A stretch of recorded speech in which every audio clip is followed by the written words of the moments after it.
Госдума продлила механизм передачи земли для достройки проблемных домов.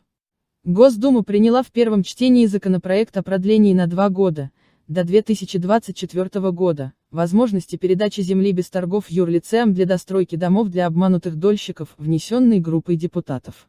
Возможности бюджетов всех уровней по софинансированию программ помощи обманутым дольщикам ограничены. В этой связи правильно будет продлить возможность передачи земли без торгов ответственным застройщикам для достройки проблемных домов, заявил председатель Госдумы Вячеслав Володин. При этом он напомнил, что в едином реестре проблемных объектов числится 2,6 тысячи домов, из них 2000 строилось девелоперами, которые уже находятся в стадии банкротства.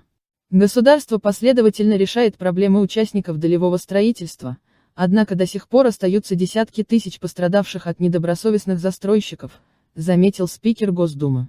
Это семьи с детьми, которые вложили свои деньги, но так и не получили квартиры. Многие из них взяли ипотечные кредиты, вынуждены жить в съемном жилье.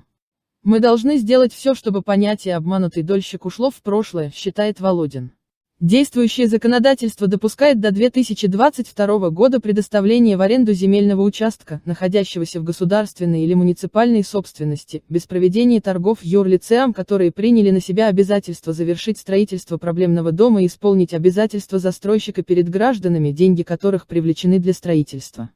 Предлагая ранее такой инструмент регионам в качестве стимулирующего механизма для достройки проблемных объектов, законодатель ограничил срок его действия 1 января 2022 года, полагая к этому времени окончательно завершить решение вопроса с обманутыми дольщиками.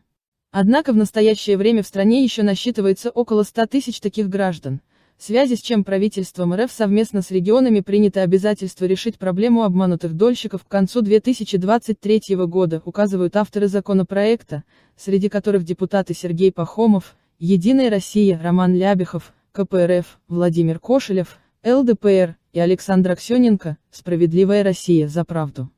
Поэтому они и предлагают продлить возможность передачи юрлицам в аренду земли без торгов для достройки проблемных домов до 1 января 2024 года, то есть на 2 года.